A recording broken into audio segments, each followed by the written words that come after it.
is A1 first, this is A3, and the posterior would be P1, P2, and P3. So it's easy to make the orientation because the right ventricle is located anterior or anterior of the body. So the anterior part of the mitral valve is the anterior valve with leaflets, and the posterior is the posterior.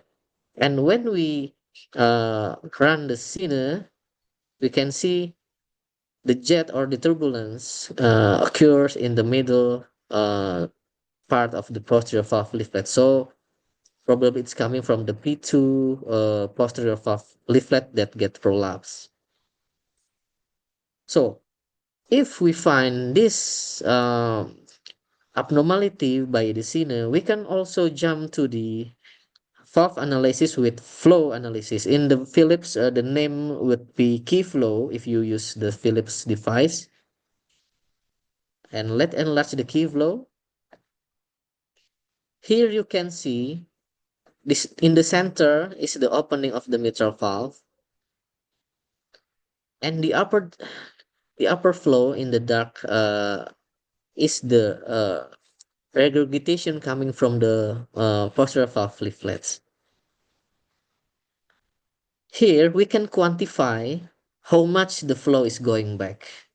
So in the software, you can use all the software you in the Professor Pali usually in Circle CVI. I use the ISP or any software you can use.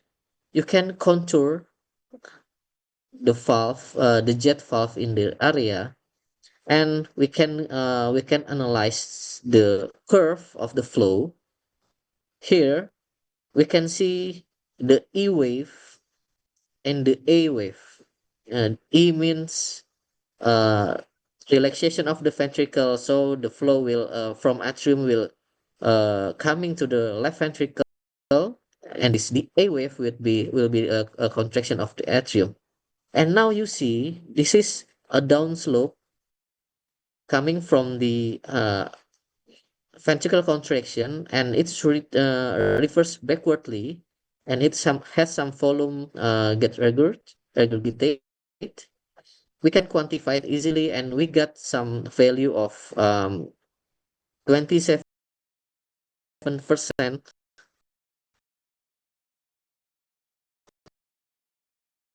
in the absolute volume of regurgitation. So it's very easy.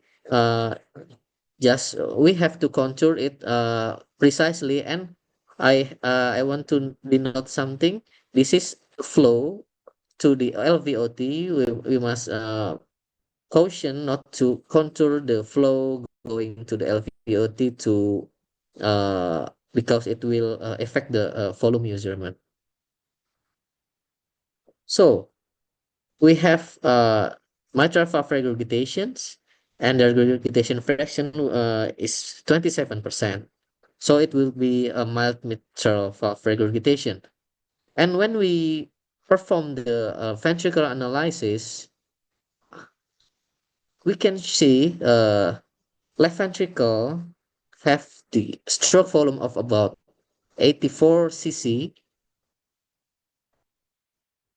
and the right ventricle we count about 64 cc. So this is there is a discrepancy between the stroke volume of the left ventricle and right ventricle. So it would be the volume that go backward from the left ventricle to the atrium. So briefly, if we want to estimate how much the volume is going backward or regurgitate, we can deduct from the discrepancy or from the right ventricle and left ventricle, because we can see in the left ventricle we have like 84, in the right ventricle is like 64. The regurgitation volume should be around 20 or 30 cc, and it correlates well with the regurgitation fraction or volume we detected in the flow analysis.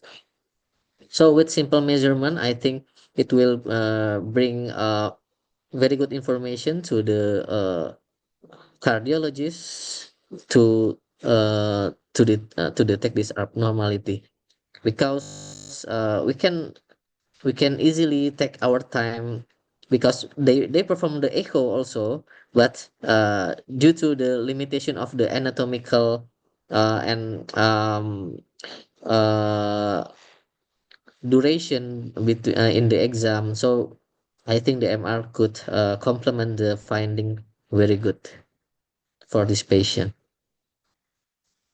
That's the first case. Anyone want to give opinions or discuss about this case? So this it is mild mitral valve regurgitation due to the prolapse of P2 of posterior mitral valve leaflet. Okay, if no comment yet, I will continue to the next case. Yes. Thank you, Dr. Heltara. While you're pulling up the next case, Okay. Sure. to give you some time to pull up the next case, I was taking notes of the important teaching points that you were making. So I'm just going to quickly read through them for everybody just to recap while you're pulling up the next case. So very important, Dr. Heltara mentioned that there's no contrast needed for valve evaluation. So if your evaluation is purely for valve disease, whether that's stenosis or regurgitation, you can do a cardiac MRI without contrast. It's going to be very, very important to use the cine images. Cine comes from cinema. For those of you who are new to MRI, cardiac MRI, and it's the moving images. And it's very important to note that while those images are excellent for detecting valvular abnormalities, they're not really good for quantification of the severity of either regurgitation or stenosis. This is why Dr. Heltara used phase contrast velocity mapping. That's the technical term, and different vendors will use different names for the sequences, but it is a way of generating a velocity map throughout the cardiac cycle in dedicated cardiac planes. And the dedicated cardiac planes are important because all of our valves are fairly complex. It's important to remember that the mitral valve has 6 important parts, A, 1, 2, 3, and 1, 2, 3. And these are the so-called scallops of the mitral valve. And sometimes you can have isolated abnormalities with them. So you will line up your images dedicated to the abnormality. You will observe the jet and the turbulence as well. But again, we will not quantify just visually, but actually measure flow values using phase contrast velocity mapping. We will also have to put contours of the areas of flow, carefully including the anatomy of interest. And flow equals area times velocity. So from our velocity map and our region of interest, we will actually get flow values throughout the cardiac cycle, like you saw. Very important to determine regurgitant volume as well as regurgitant fraction, and consider those when you're deciding the severity of valve disease. You can also very nicely observe the early and the atrial filling of the left ventricle. Those are the E and the A waves. And it's going to be also important to double check our results by looking at left and right ventricular volumes, the volumetric analysis, because if there are no other valves that are abnormal, then what we will see is that the discrepancy of the right and left ventricular stroke volumes should pretty much match up with our flow measurements that we got. So really interesting case, lots of teaching points. Thank you again, and let's see the second case. Thank you, Professor Fali, for your recap and teaching point. So I will share the next case. The next case is coming from the female, 42 years old. Um, let's run through the axial spin echo first. As you can see, this is very dilated main pulmonary artery and the left and right pulmonary artery. And of course, is briefly we can see the right heart chamber is very dilated compared to the left side. Also in the coronal, you can also see very big uh, pulmonary trunk. And now we enter the sina. As we mentioned again, that the sina is the most important part of the valve evaluation and also the myocardial wall motion. So I will show you guys. This is the motion of the four chamber view. As you can see, very big right heart, very big right ventricle, very big right atrium, and also when the ventricle contract, you can see some septal bouncing here or septal flattening toward the left ventricle. It resembles probably a high pressure in the right ventricle towards the left ventricle. And when we see the left two chamber view, left ventricle of two chamber view, seems the left atrium and left ventricle doesn't show any abnormality here, just the dilated pulmonary trunk in this image. Now we move to the short axis. I will enlarge. Let's go from apex. Slowly, you can see the septal is very flattened.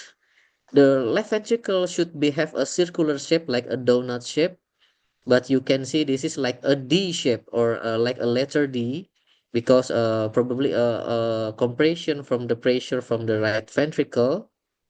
As you can see, the septal is flattened to the left side. And when slowly we reach the basal, you can see very dilated main pulmonary artery. And now you can see the money shot. You can see similar with the previous case is the bright regurgitation jet here with some turbulence. So it will be a pulmonary valve regurgitation.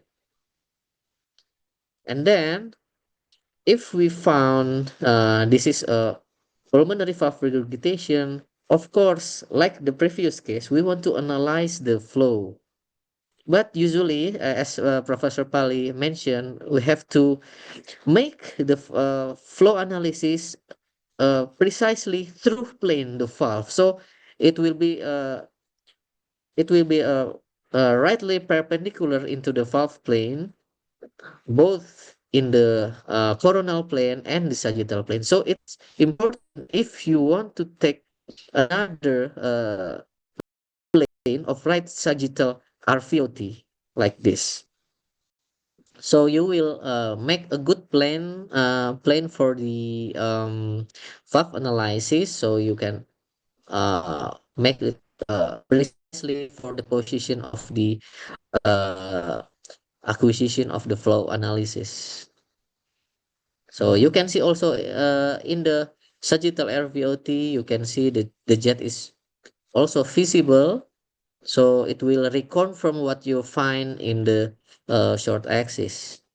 And don't forget, because the abnormality is focused like we see in the right heart chamber, you can add the additional plane or sinus sequence of right heart to chamber, because routinely usually we do just this the left to chamber view, but when the abnormality in the right side, we can acquire also the right heart two chamber view. This is the right ventricle. This is the right atrium. What's the purpose? We can measure the right atrium volume by the uh, calculating the formula. I will demonstrate soon. And this is the four chamber view. In the four chamber view, you can also acquire the stack, because why? We have to find the etiology why the right heart chamber is enlarged. Usually because the volume is moved from the left ventricle or to the right ventricle to the shunting. And this is some of kind of the common cases of the atrial septal defect. And you can see this is a defect in the atrial septum. This is a sum of flow going from the left atrium to the right atrium. And when you suspect an atrial septal defect, it best if you could good acquire four chamber stacks, because it will show you the defect more clearly and can correlate it with in the short axis. So let's move the short axis into the atrial. So we can see here, this is the flow coming from the right atrium, left atrium to the right atrium.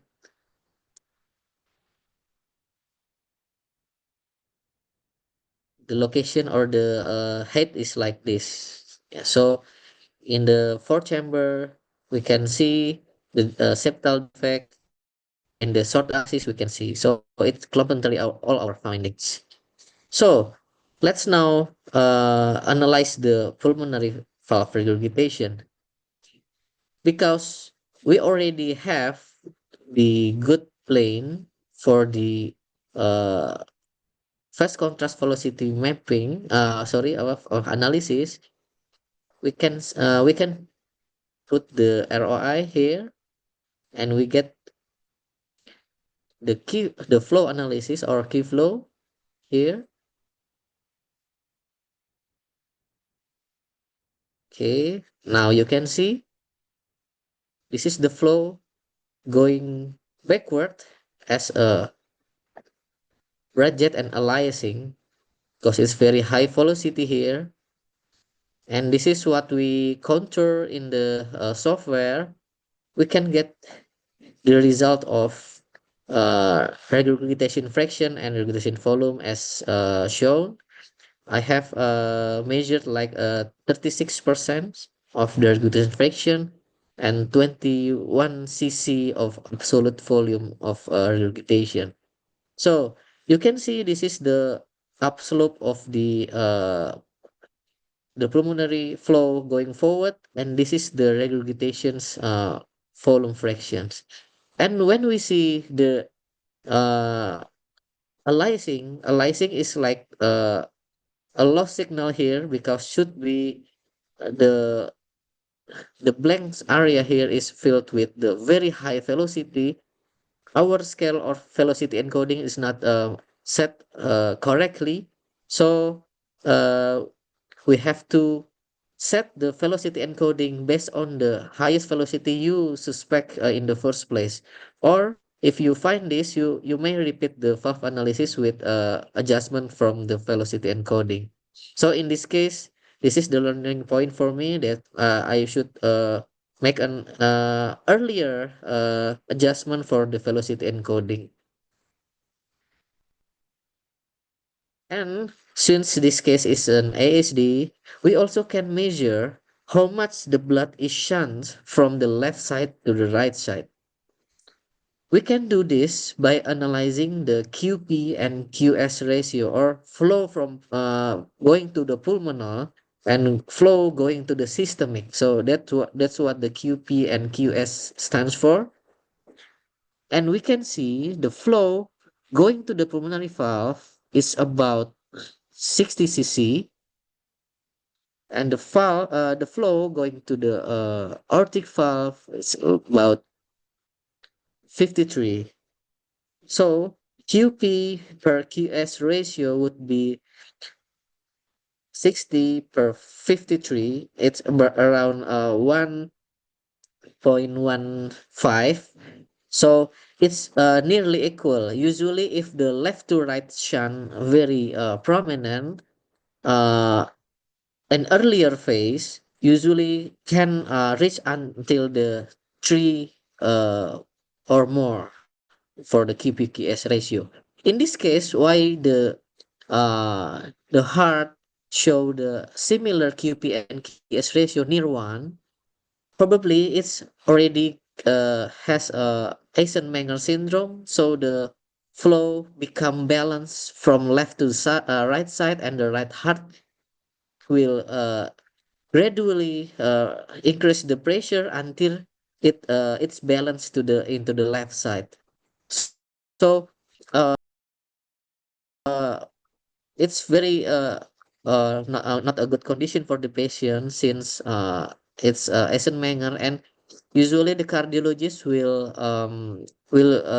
try the vasoreactivity test with oxygen. So if the uh, if it's positive, they still can do a correction with surgically. But if no reaction from oxygen test, usually the treatment is conservative. So based on your this measurement, it will help the cardiologist to complement their data to for the patient management, I think. So this patient will be an ASD with bidirectional shunt, suspected of the Eisenmenger, with the QPS ratio at near 1.1, and we have a moderate pulmonary valve regurgitations and the dilation of the main pulmonary artery and all the pulmonary vasculatures in accordance to the pulmonary hypertension. Maybe that's all. Any opinion from Very you complex guys? case. Thank you for showing this. I would have one quick Yes, yes. question. The tricuspid regurg, right? Just wanted to. I think there's also, Oh yeah. because of the dilation, if you could Yes. show that maybe in the four chamber is the best, just so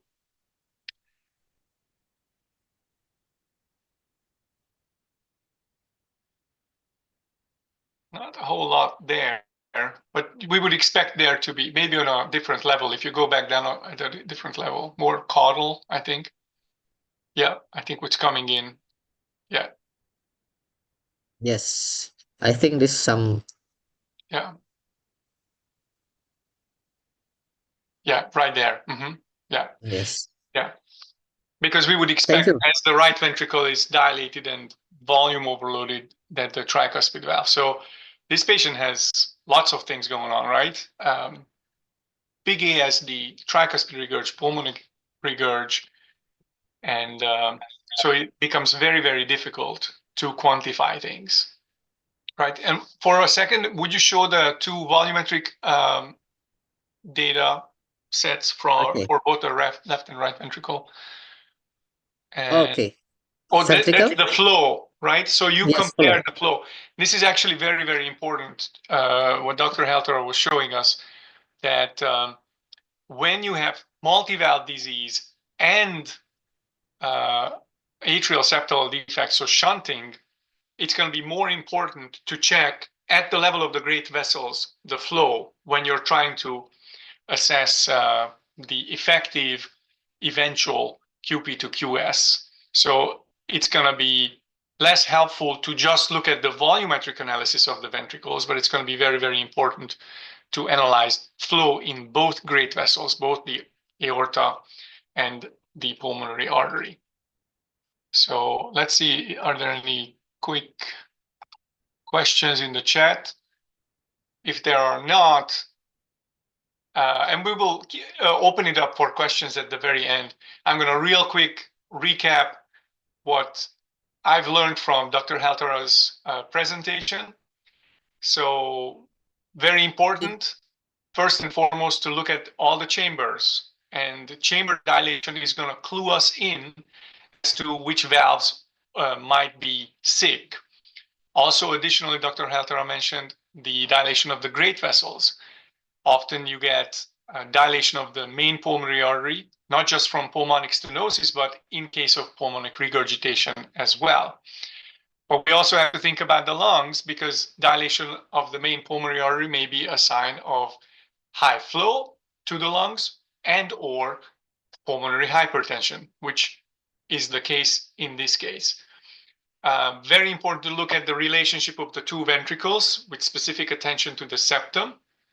because the septum actually follows the pressure differences between the ventricles.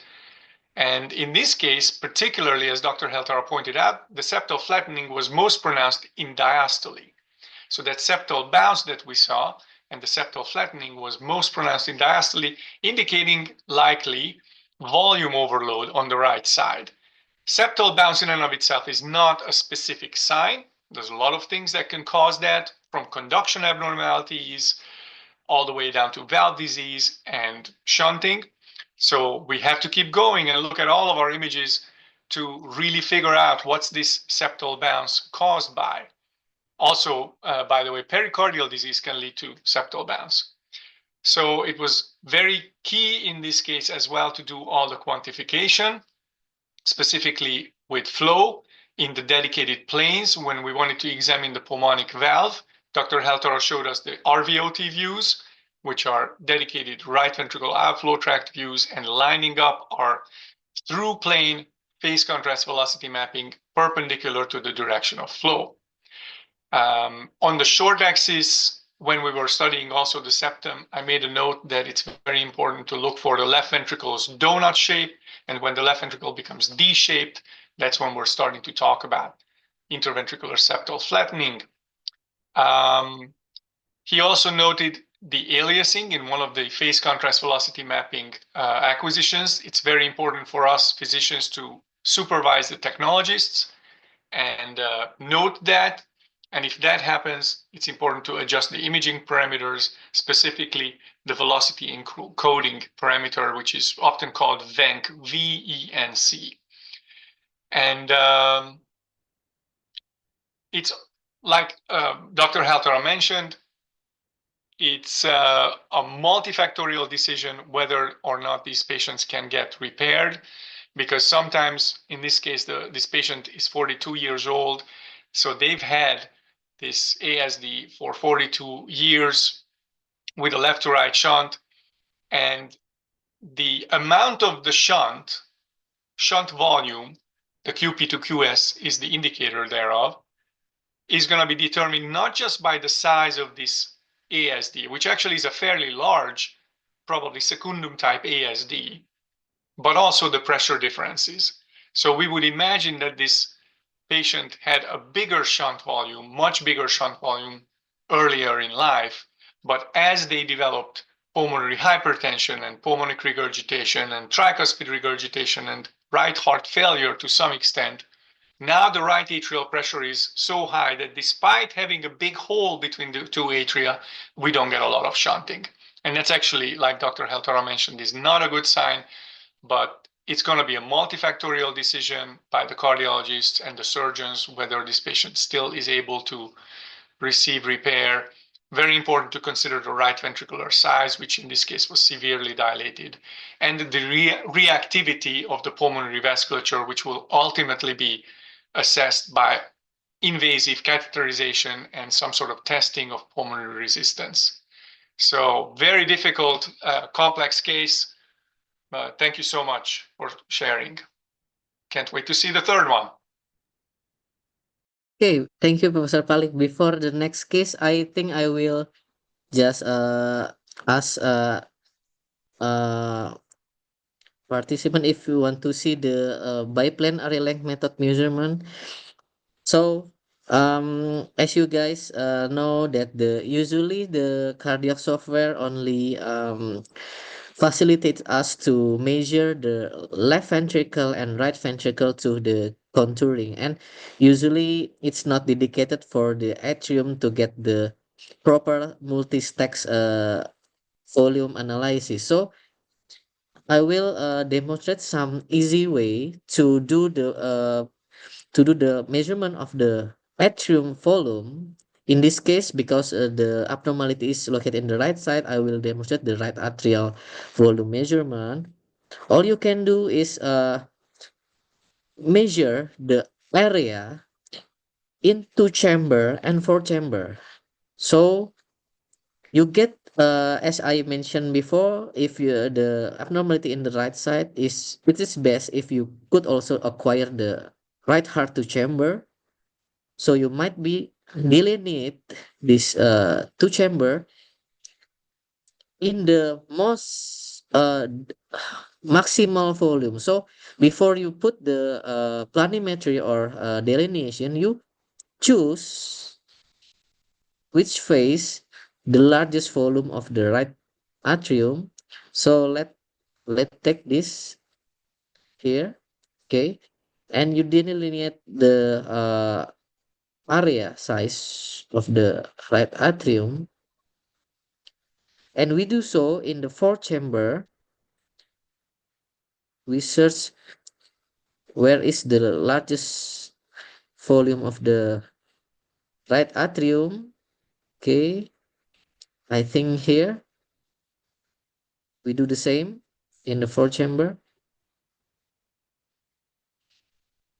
Okay, and the last step is we measure the length from the posterior wall until the level of the annulus. So it would be like 60 6 millimeter length, and the area is 3,200 millimeter square. So we might convert this to centimeter square for the calculation, and we use the formula is like this. The formula would be, I will show you the easy one later, but as you might see uh, in the journal or textbook, we can see 0.85 times the rad area 1 into chamber, and right area in 4 chamber, then we divide to the length. If we have two length difference, it's 66 mm and 68 mm, we can averaging it like 72 mm. So we may convert it to centimeter. In the right two chamber, we can have around 2 centimeter square times 26 centimeter square. And this equation will get you to the volume of the right atrium. But the easiest one is using the formula available in the website. So you just input the number. So let me open maybe the some of the website. So you just open the website, the MD app or something, and you feel like this planimetry, and what's the value 32, and we need 26, and the length is 6.7. So the result will be 105 cc. If we know the body surface area, it will become Lavi or an index. Just notes that this is the usually the measurement for the left atrium, but we can also use the same for the right atrium, because basically the formula is intended to the ellipsoid model of the atrium, so we can use both for the left and right atrium. So we get like 105 cc for this patient. So this is an easy way to calculate the atrial volume. But if you want to get more precise uh, analysis, you can also acquire the four chamber stack of the heart. So if you acquire the stack, you can measure like you measuring the right ventricle or left ventricle, uh and you get delineate all until the stack is complete. Maybe that's addition from me, Professor Pali. Thank you. I love it. Thank you very much. I actually, while you were pulling up the website, I also pulled it up here and put it in the chat for everybody. So It's a free Okay. website. Um, I'm really glad you showed this. Thank you very much.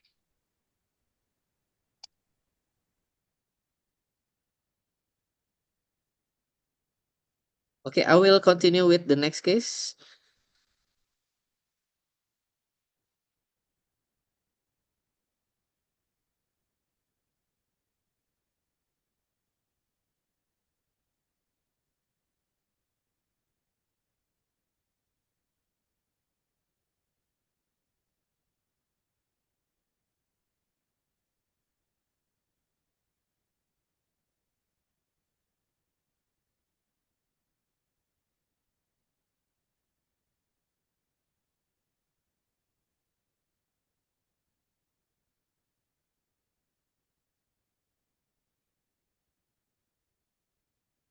Okay, let me share.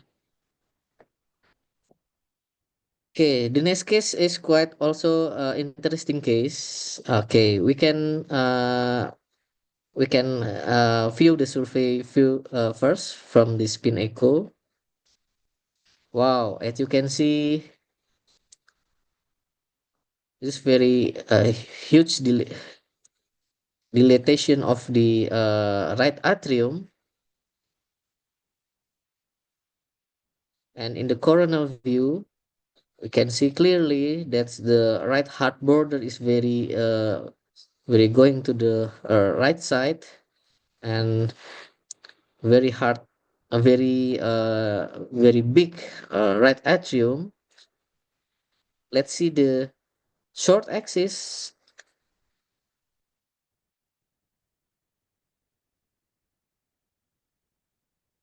This is from coming from the apical.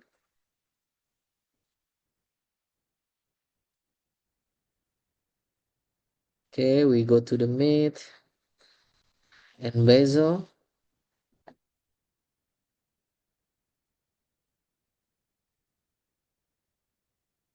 Differ from the previous case. Right now, the left ventricle or septal wall is quite circular shape, not a D shape. And let's see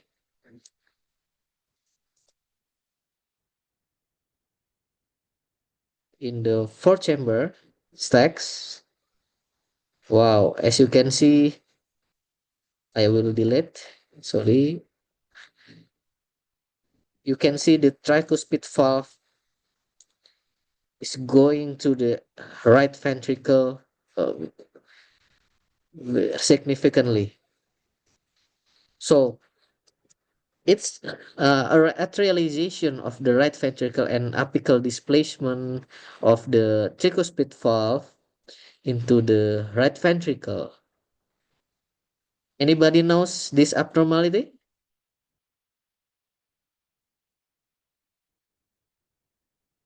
Yes, this is an Epstein anomaly.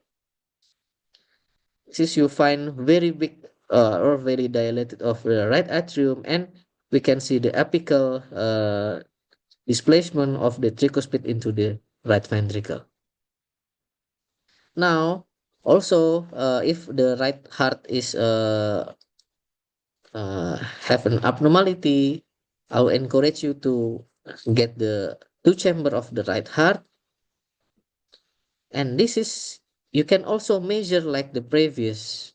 So we can make the measurement like this as I demonstrate previously. You can choose where is the uh, most big volume of the right atrium, and you delineate it with the planimetry,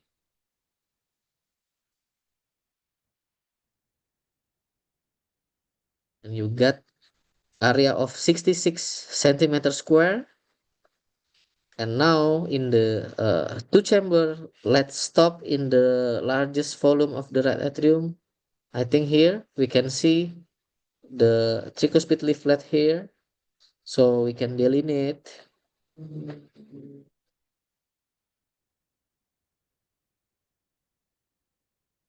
Wow, we get also 66 centimeter square. And let's measure the length.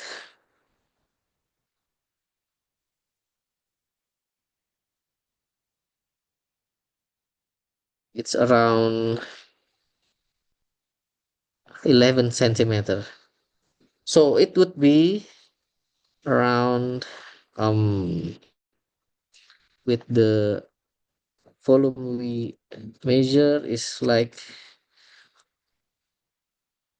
we use the similar website. Let's change the value,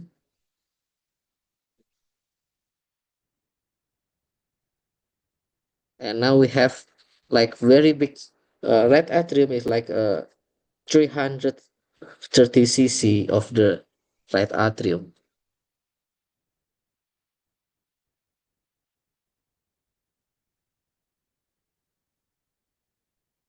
Okay, so in this case, this is an abnormality of uh, right heart with apical displacement of the cuspidal valve and the atrialization of the right ventricle. It's a finding of an Epstein anomaly. Any opinion or argument from you, Professor Pali, or others? Wait a second, if anybody wants to ask anything or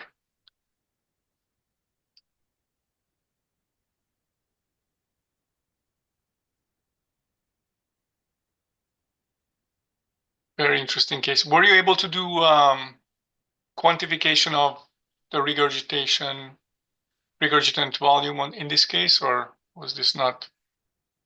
We acquire, but the screenshot is not captured, That's just the okay. result. It's okay. Okay, We've let's looked at a see lot the. of Okay, quantification already, so you don't have to. this is the key flow. Mhm.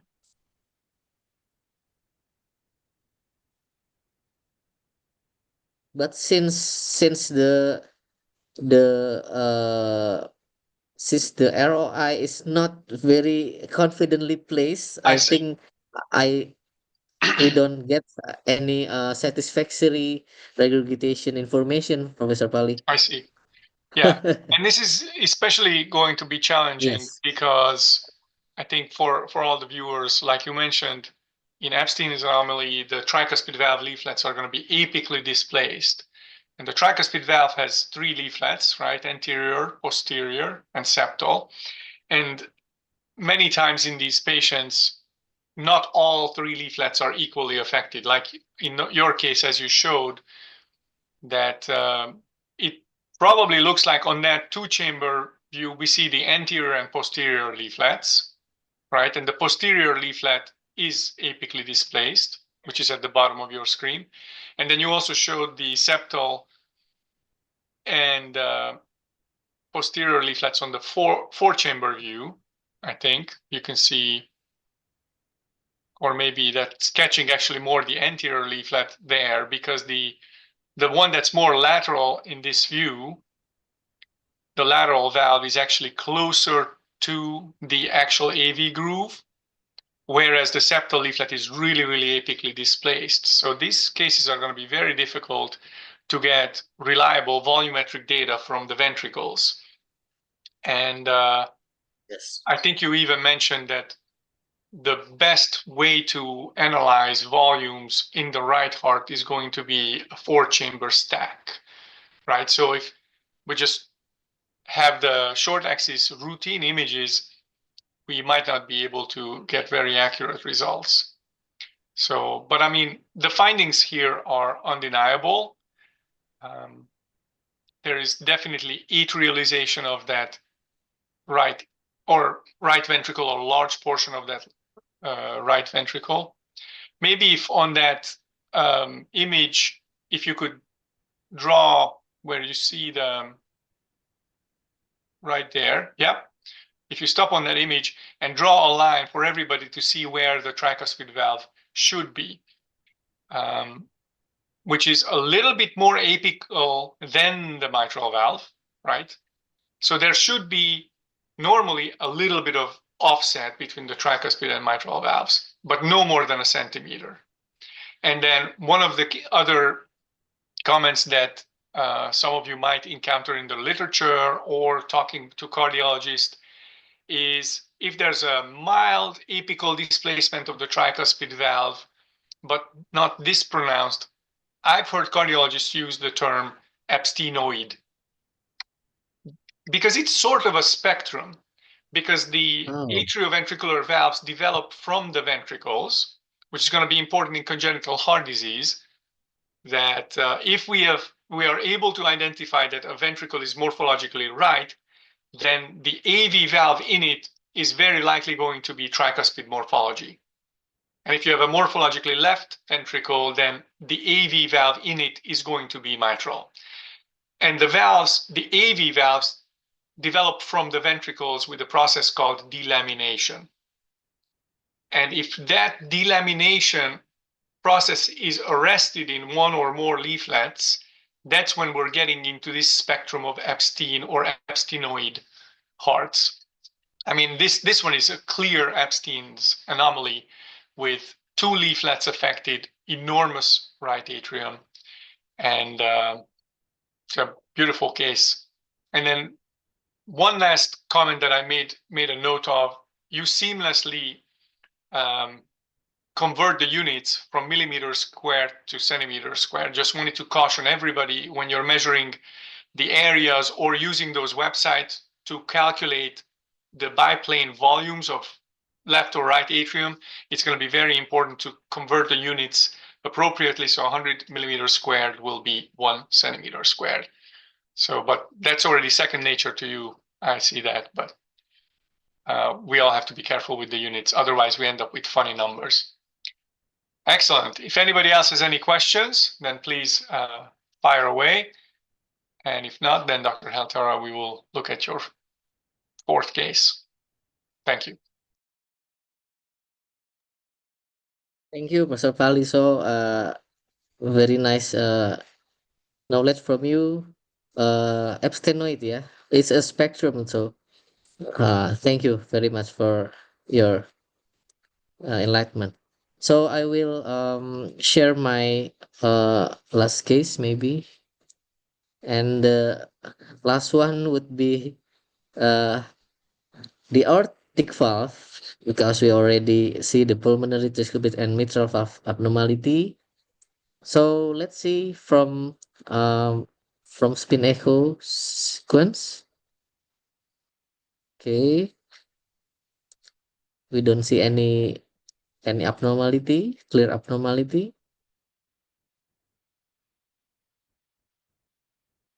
Okay, now in short axis,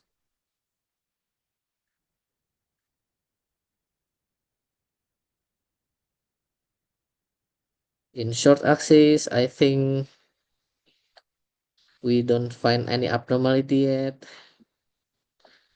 Going to the basal.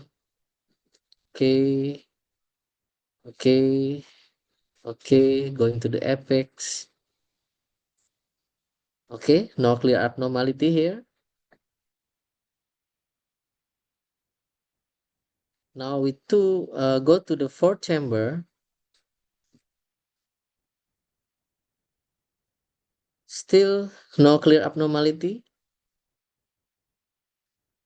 And we move on to the two chamber stacks. Still seeing nothing yet. Okay.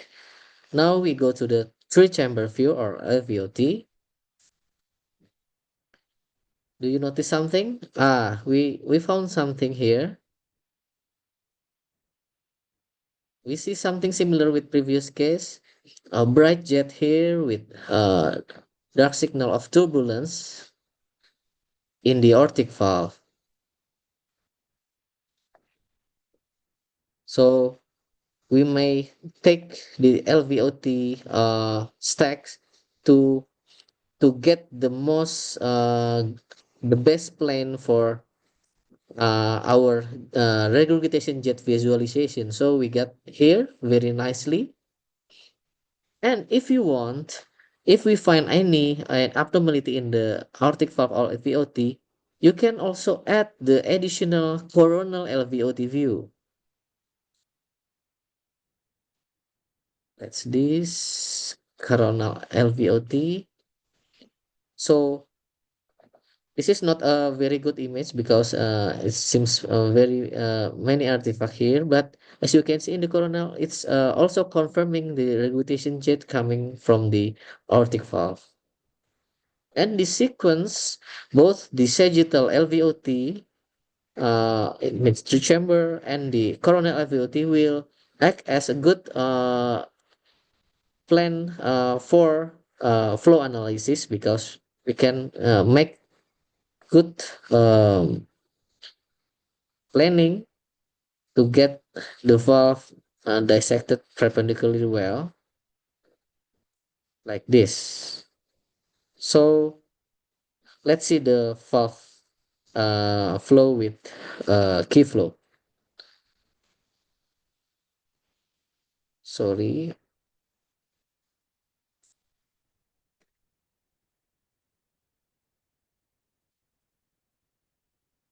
Oh, okay. This is the key flow. You can see this is the opening of the aortic valve. Do you notice some abnormality here? Yes, this abnormality is it is not a normal aortic valve because aortic valve should be have three leaflets, but you can see this is only one and two leaflets of the aortic valve. When you see the flow, you can see jet that you found in the LVUT, and look what we have here. This is like a blank white area in the middle of the flow on the aortic valve opening. This is a very high velocity that cause a liasing. That similar with our first case that I do not adjust the velocity encoding yet. Should be if we suspect a very high velocity, we should adjust the maximum velocity in velocity encoding, like maybe more than 3 or 4 meter per second. But I think I only set this only 2 meter per seconds. So like Professor Pali said that we have to promptly adjust the fang when the technologists see this in this workstation and call us. We can adjust it right away and make the appropriate flow analysis from here. So anyway, we know there is a stenosis jet coming from the aortic valve, and it could be because of the impaired opening of the aortic valve. So this is also the role for the truth plane analysis. We can measure directly how large is the opening of the aortic valve. We choose the correct phase when the aortic valve is maximally opened. Let's say like in this phase. Then we measure it by contouring by planimetry.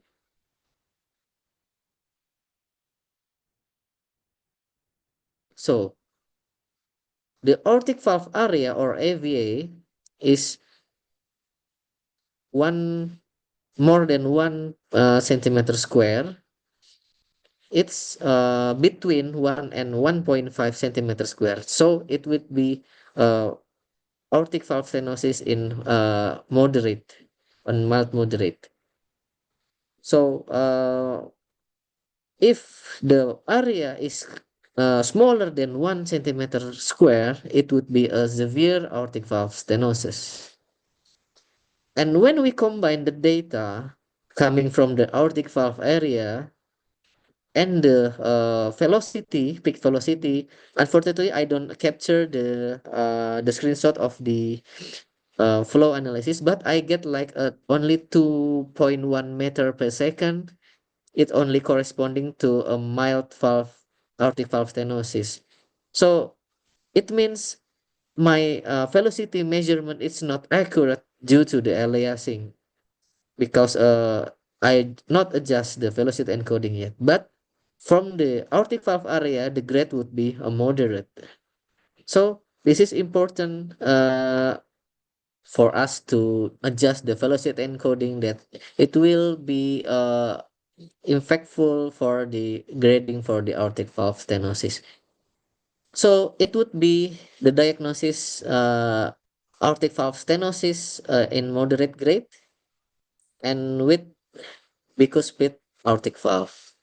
I think that's all from me, Professor Pali. Any questions or discussion are welcome. Thank you. Thank you very much. Excellent learning points again in this case as well. And if any of you are too shy to speak up, asking questions, please feel free to put it in the chat. I have the chat open here. I'm going to recap some of the important teaching points.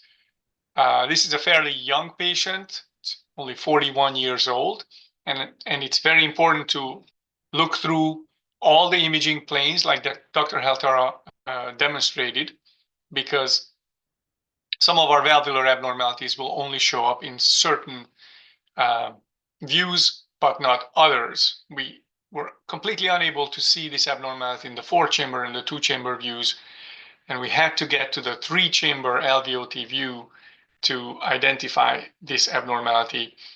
We see a systolic jet, and this is a really nice depiction as Dr. Heltara demonstrated. The jet itself is centrally bright and peripherally dark.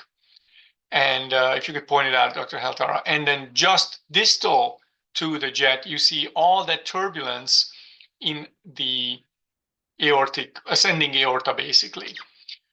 And again, it's going to be very difficult to quantify, or it's impossible to quantify purely on visual assessment. And it's important to remember that really the smaller your hole is, the more apparent the jet is going to be, and the more turbulence you will get depending on the velocities, right? But there are other parameters that will also affect turbulence, like, for example, the morphology of the valve and the flow dynamics through the valve. So sometimes you will have a bicuspid valve that's stenotic, and or let's say that's not stenotic, and you will still see turbulence, but you might not see a jet, or the jet is eccentric and you don't see it properly in your selected view. So it's very important not to draw final conclusions from the cine imaging, but do the actual phase contrast velocity mapping. Then you do the phase contrast velocity mapping, which in this case was perfectly positioned. If you can kind of show the cross-hatching between the phase contrast velocity mapping and your jet on the 3-chamber, you know, when you have the cross-reference lines, I don't know if you can split your screen and put both of those up, but it's very important to verify the location. Excellent. You can see that that plane is perfectly placed on the 3-chamber view, right on the vena contracta. The vena contracta is the narrowest point through the valve where you will experience the highest velocities. So although the technologist placed the imaging slides for the through plane flow measurement perfectly, the VENC was not ideal. So therefore, like Dr. Heltara mentioned, we were not able to use the through plane measurement to quantify the severity of the stenosis, which is why we fell back on the area measurement of the orifice, the opening orifice. And in this case, the orifice area was greater than 1 centimeter squared, but less than 1.5. So we are in that moderate range. And this is going to be very important to use all of these tools, because technical difficulties will arise in many of these highly complex cardiac MR acquisitions. And thankfully, there are multiple tools at our disposal to correct things. And if worse comes to worse, sometimes we call back the patient and do a couple additional flow images. Like Dr. Heltara mentioned earlier, we don't need to give contrast. So it's going to be a fairly quick examination if we just have to reacquire one or two of the sequences. So, and to recap, if your velocity, the peak instantaneous velocity is greater than 4 meters per second, then you're likely dealing with severe stenosis. And if your orifice area is less than 1 centimeter squared, then again, that's indicative of severe stenosis. One caveat though, if you have a valve that's also regurgitant, so an aortic valve that's not only stenotic but also regurgitant, because of the regurgitation, the left ventricular stroke volume might be abnormally elevated because the ventricle is going to account for the regurgitant volume. So it's going to increase its stroke volume to allow enough to go into the systemic circulation, accounting for the fact that some of it is going to come back. In patients who have regurgitation as well, because of the increased stroke volume, your velocities will be artificially elevated. This will also happen in patients who have, let's say, anemia, and they have a higher cardiac output or are pregnant, and they have a higher cardiac output because of these other factors. So in those cases, the velocity measurement in and of itself is not going to be reliable. So again, why I'm really delighted that Dr. Heltara showed us the orifice measurement as well when quantifying stenosis. You don't want to hang your hat on just one measurement, but look at the entire patient, look at the entire picture. Also look for left ventricular hypertrophy, right? If you have significant aortic valve stenosis, sooner or later, that will lead to left ventricular hypertrophy as well. So just looking through my notes, right? Bicuspid valves are actually fairly common. They're one of the most common adult congenital heart disease that we will all encounter in our practices. So very important to remember them. Also important in patients with bicuspid valves to measure the ascending aorta and be aware that a lot of these patients develop ascending aortic aneurysms. And there's a correlation with also coarctation. But usually patients who have bicuspid valve and coarctation are identified in childhood. But the aneurysmal dilation of the ascending aorta is something that happens more in adulthood. So we have to monitor those patients. Outstanding cases, very inspiring, great work. Thank you very much, Dr. Heltara, one more time. I have a question online. Dr. Heltara, I would like to ask if you can share your experience measuring aortic stenosis using CT. Sometimes in our institutions, cardiologists are asking if there is aortic stenosis, just to make sure what they found on echo, and they request CT. What do you do if you let's say if you're requested a CT and the patient has severe claustrophobia or an implant that you cannot do an MRI? You don't want to answer that, Professor Pali? No, please. Okay, I try to answer. Thank you, Dr. Aldi. Dr. Aldi is my colleague, Professor Pali from Indonesia Oh, also. thanks, Dr. Yeah, Aldi, for your question. it's a very good guy.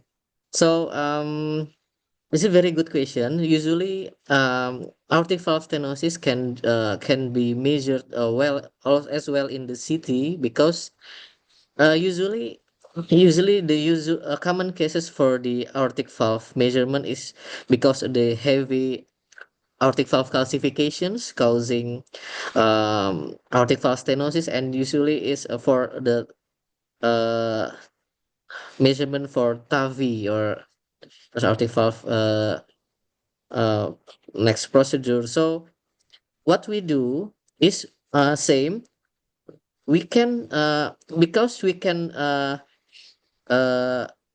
because in MR we can see the cine it means the heart will have its phase from the systole to diastole continuously. So the first thing we have to do is to acquire the CT by retrospective getting. So you acquire all the phases.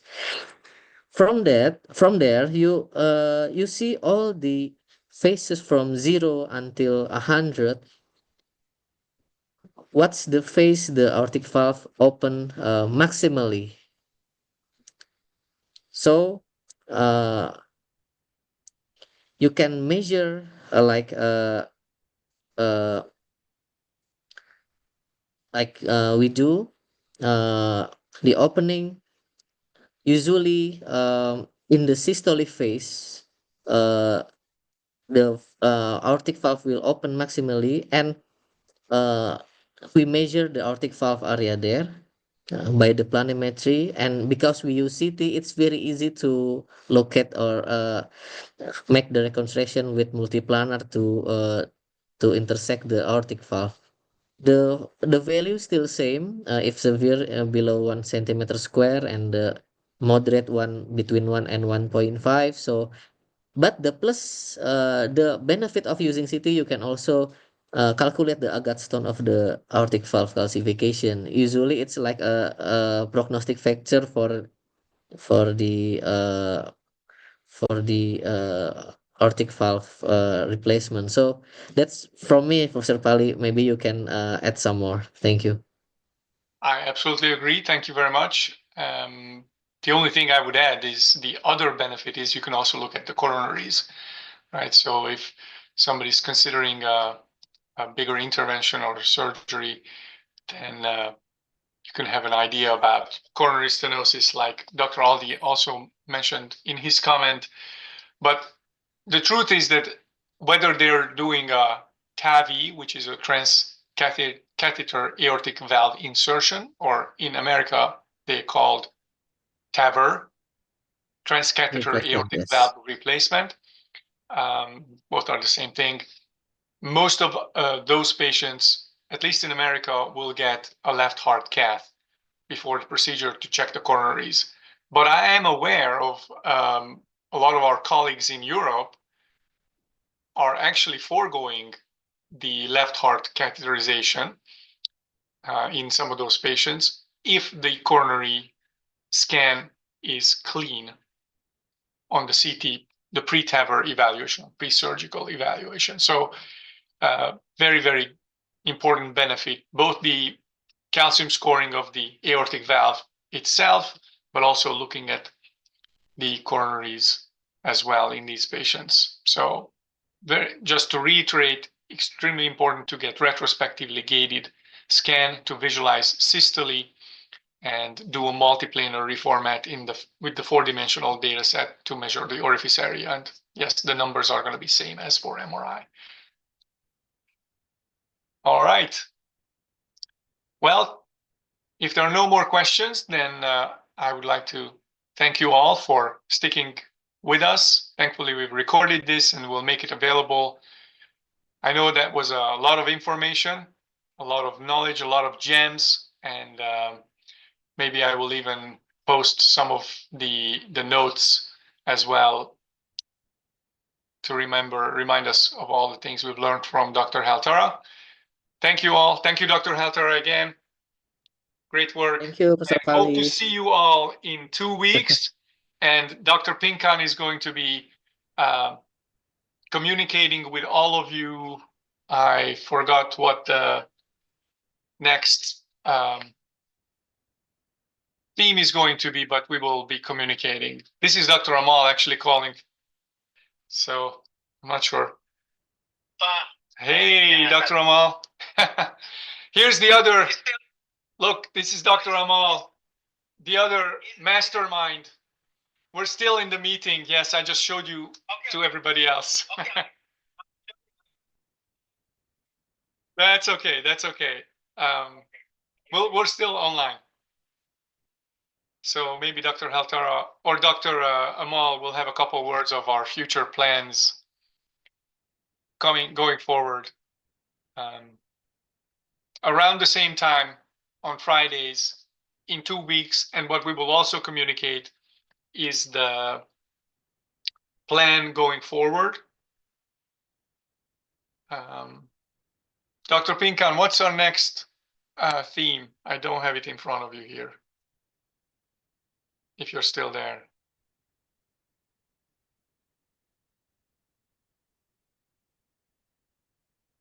Oh, yes, I think I found it. It's going to be coronary anomalies. So hopefully we'll have some interesting cases from around the world, maybe even from Tanzania. I have a couple of rising stars in Tanzania that I'm hoping will also contribute to our case reviews. All right. Thank you very much, everybody. Have a nice weekend. I'm going to stay online to just chat a little bit with Dr. Amal, but y'all are free to go. I'm going to stop the recording. Have a nice week. Thank you, Dr. Pa. Thank you all.